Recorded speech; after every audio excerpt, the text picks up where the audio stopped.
স্তম্ভ লিপি, যেটা দিল্লিতে আছে মেহরাউলি লৌহ স্তম্ভ। এখানে রাজা চন্দ্র বলে যে রাজার উল্লেখ করেছে তিনি হচ্ছেন আমাদের দ্বিতীয় চন্দ্রগুপ্ত।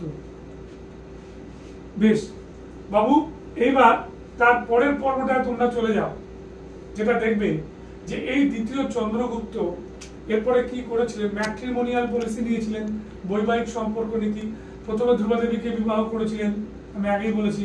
তারপরে উনি নাগা রাজকন্যা কুবের নাগাকে বিয়ে করে নাগাদের গুপ্তদের সমর্থনে নিয়ে এসেছিলেন।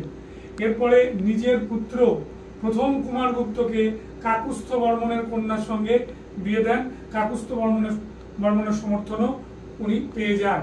এবং এরপরেই আমাদের এই দ্বিতীয় চন্দ্রগুপ্ত যে কাজটা করেছিলেন সেটা হচ্ছে তার মেয়ে, যার নাম ছিল হচ্ছে প্রভাবতী গুপ্তা, তার সঙ্গে বাকাটক রাজপুত্র দ্বিতীয় রুদ্রসেনের বিবাহ দেন এবং পরোক্ষে বাকাটকদের উপরে তার কি থাকে, নজর থাকে বা শাসন করতে থাকে।